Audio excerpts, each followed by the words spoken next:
Good morning! Good morning mga palangga! So, magla-lunch tayo. This is my lunch. All of this. No, I'm just joking. So, 11:45 na dito. And my lunch, I'm having this leftover rice and ham.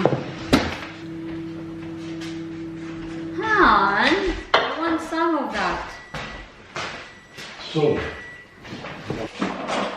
kailangan natin kumain ng marami ngayon kasi magtatanim tayo ng strawberry. But this time, meron akong seeds dito sa strawberry.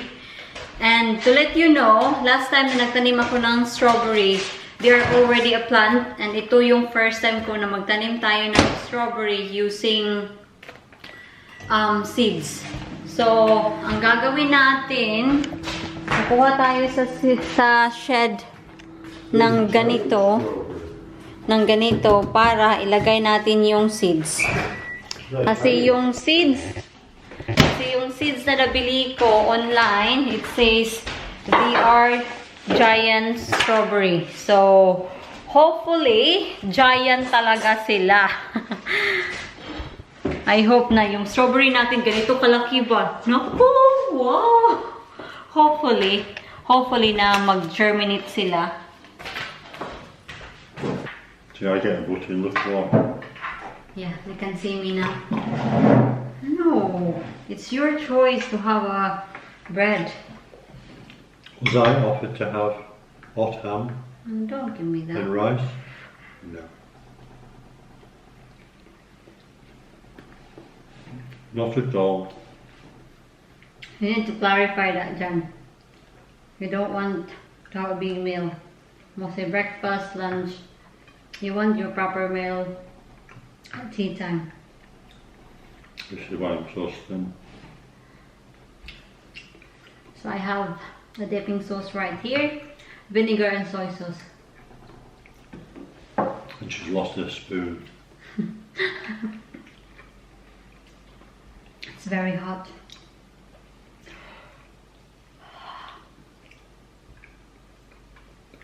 See, when you have a knife and fork, Mm-hmm. you don't burn your fingers. No swallows come yet, have they? Yeah. They must be due.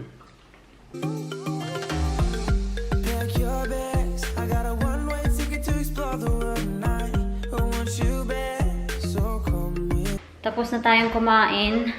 Actually, kanina pa akong tapos kumain. Nag-computer ako. May mga binasa lang. So, I am reading. Aray, nako. Naulit na naman. Ay, ito. Nakakainis yan. Kasi last year, nagkapasa ako dyan sa handle na yan. Ay, I hope hindi magkapasa. Sakit, ha? So, nagbabasa ako ng safeguarding all about abuse, yung mga law, kung ano yung mga protection. Yan yung mga binabasa ko. Kasi yung unit na ginagawa ko ngayon is safeguarding, principles of safeguarding. So, kailangan natin magbasa. Yung libro na napanalunan ko sa lottery, hindi ko pa din nababasa until now. Wala pa akong time.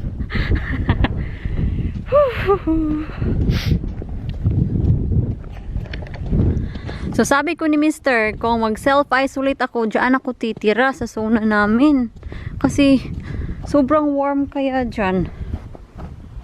Of course, hindi ko ito turn on yung zona. So, yan, sa loob. Sobrang warm dyan. Kahit na ganito lang siya kalaki. Happy na ako dito na mag-stay. Sabi niya sa akin, no. Pero, if kailangan talaga na mag-self-isolate ako kada uwi ko sa trabaho, na kailangan na namin mag-separate, I'm happy to live in there. Para sa ikakabuti ni Mr. So, ito yung shed natin. Sandali lang, ha? Yan. Pasensya na po. Itong shed natin, walang arrangement talaga dito. Kasi nakaganito na talaga to. Ever since na nandito na ako sa UK. Hindi ko maabot yan. Nakakatakot dito kasi feeling ko may ahas ba? Ahas na nakatago.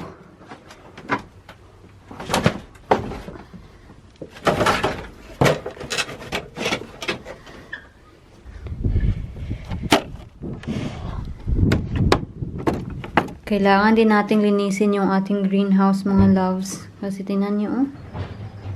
Madali lang tong linisin kasi yung lupa dito sobrang soft. Ano namang hinahanap ni Mr. John? Ay, nandoon. Nandoon sa shed. So, ito yung lupa na gagamitin natin. So, ito yung gagamitin natin para make sure talaga yung lupa healthy and it's good for our strawberry. You found them? What? What you have found?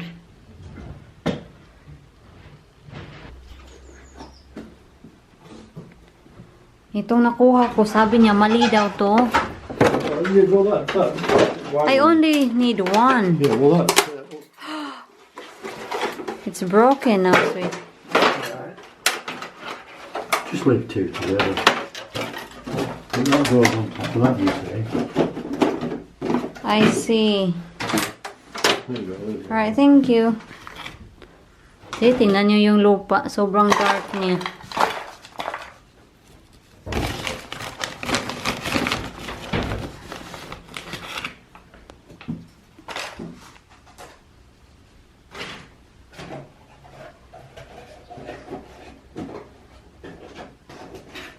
Ito na siya, mga loves. Nagbiblink kayo, mga palangga.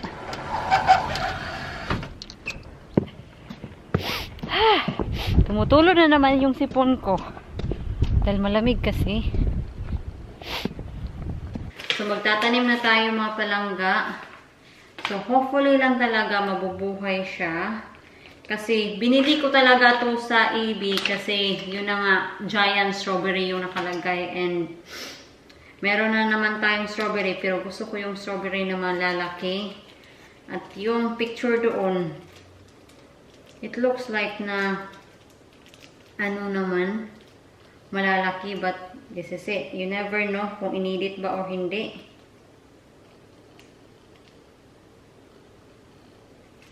One, two, three, four, five. It's a 10 seeds of strawberry lang talaga. Sabi naman dito, 10 seeds of strawberry. Pero, sus nako.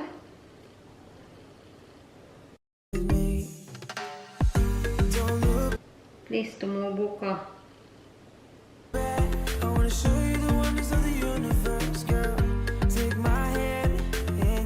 Sobrang delicate nila, mga loves. Sobrang liliit ng seeds. I'll be disappointed if itong strawberry na ito, itong mga seeds na to, is seeds lang to sa regular na strawberry. Ay, nahulog yung isa. Yan na. So, sabi dito, kailangan lang siyang isprayhan ng water. Pero wala akong spray. So, ang gagawin ko, I don't know if this will work. Ay. Oh my gosh. I don't think so it's working, mga loves.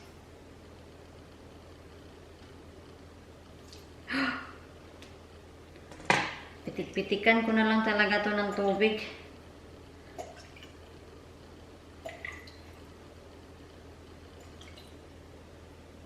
Kailangan ko talagang bumili ng spray. Pandilig ba? Tulad nito. I'll keep you updated with this, mga loves. Kasi kung mabubuhay siya, idadagdag natin to sa ating mga strawberries na tinanim sa ating garden. Magtatanim din ako sa pot. Pero tsaka na natin yung isipin pag nabuhay na yung strawberry natin. At ilalagay natin dito sa conservatory. Ilalagay natin sila dito kasama sa ating tomatoes. Yan na. O, diba? So, ito yung D1 natin mga loves. Yan, D1 agad. Pero ito siya. Tatakpan na natin.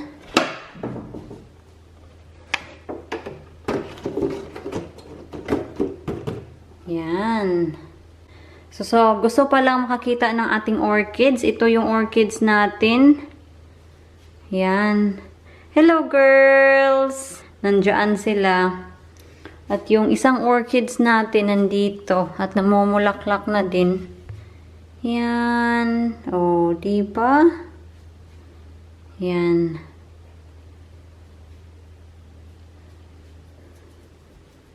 Nakita niyo na yan. Yung isa, nandito. Yan. Maganda. And ito. Yan yung orchids natin. Namatay talaga yung naputol. Yan oh. Namatay. Sayang. So, yun yung orchids natin. Labas tayo ulit kasi lilinisin natin yung ating greenhouse. Kasi wala naman akong ginagawa. At bored ako. Kasi tapos ako sa pagbabasa ko. Tapos ako sa pagbabasa ko pero konti lang yung na-register sa utak ko. Kaya ayun, kailangan nating magpahinga. And gagawin natin to. While nagpapa-refreshing sa ating utak. Yung ating pineapple, patay na talaga siya, oh. Dead na dead siya. Pero ha, in fairness, kahit na namatay siya, meron talaga siyang roots. Meron siyang ugat sana. Pero, yun na nga, hindi siya nag-survive.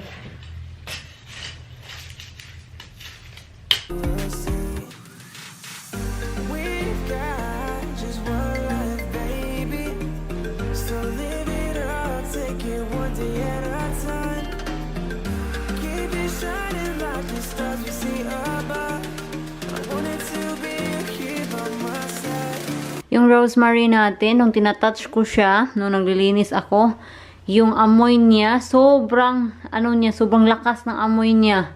Mostly na pag tinatouch mo, kailangan natin bugkalin to. So, ditong side na to, kailangan natin mag-ingat just in case yung mga kamatis na iniwan natin, nag-germinate sila. Kasi dito, parang may nakikita ako na nag-germinate. Nakikita niyo yan? But I'm not sure if they are tomatoes. Dito rin, oh. Nakikita niyo ba? Dito rin.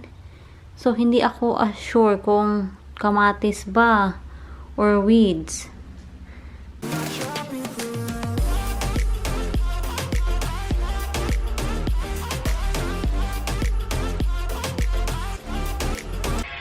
Naririnig ko si Mr. Nagwi-welding. Nagwi-welding siya. Sobrang baho. Honey! Hindi niya ako naririnig. Hindi na lang ako papasok. Hindi ko na lang siya didisturbuhin. I just want to say hi naman. Yun lang. Paki-ispi lang tayo. Kulang sa pansin ba? So anyway, pasok na tayo sa loob. Hindi pasok sa labas. Nako naman. Oh no. What are they doing? What are they doing? May ginagawa sila. I hope hindi na naman sila mag-i-spray kasi mabaho pa rin dito, pero hindi na siya masyadong mabaho. Ito talaga isa sa mga problema dito pag nakatira ka sa countryside. pag yung farmer na kapitbahay mo, yung mga farmer, nag-i-spray sila, sus nako. Lalo na pag may time na nagsasampay ako, then later on, nag-i-spray sila, kailangan kong kunin yung mga sinampay ko kasi sobrang baho talaga, nahahawaan siya sa amoy. Ang bilis ng oras. Malapit na mag 3 o'clock dito. What happened to your face? Well, it's well then. You have a line over your eyebrows. Okay. You need to have a shower, sweetheart. How long's tea off? 15 minutes? So it's time to have a shower. Yes, of course. Right. Did you enjoy your tea, mister? Yeah, I do. Right. So, pudding time. Yan. Ito yung natira kagabi. Yung iba, nilagay ko sa freezer. Nakita niyo naman. Yan.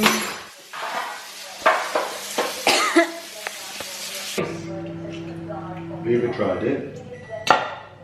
I don't want a cold custard. You want to actually try it? Go on. You'll be surprised. No, I don't want. Honey, I don't want. You'll be really surprised. No, I don't want. Super. No. Look at him. We have a leftover custard from last night and he's eating it. Cold custard, it's like... Oh dear, this man. Oh. This man. Yan na.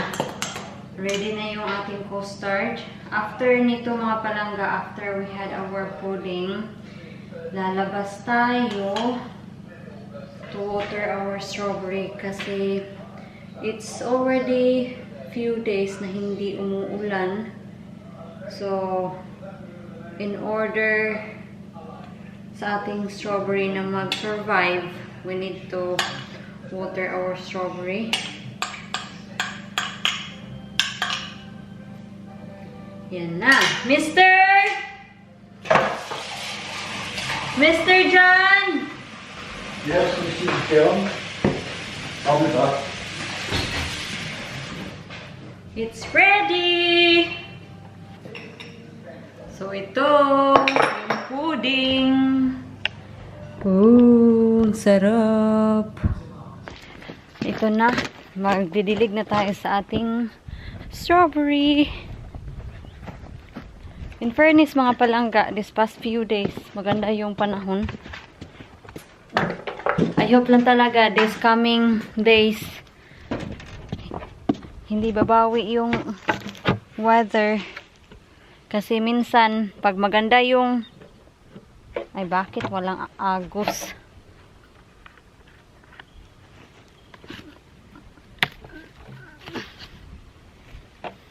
Minsan kasi, pag maganda yung araw, the next few days, wala naman.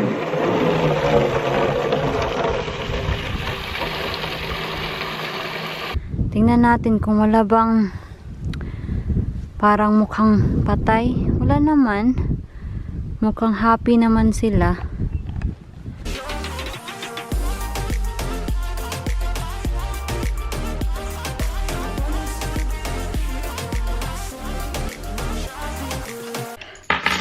So, yun na yung pagdidilig natin. And i-end ko na din yung vlog natin ngayon mga palangga. I'm not sure how long or how short is this video kasi ilang days na nag-vlog ako pero walang ending. So anyway, palagi na ako. So anyway, maraming salamat sa panunood, sa walang sawang suporta. Maraming salamat talaga. So, mag-ingat po tayong lahat and I'll see you in my next vlog and bye!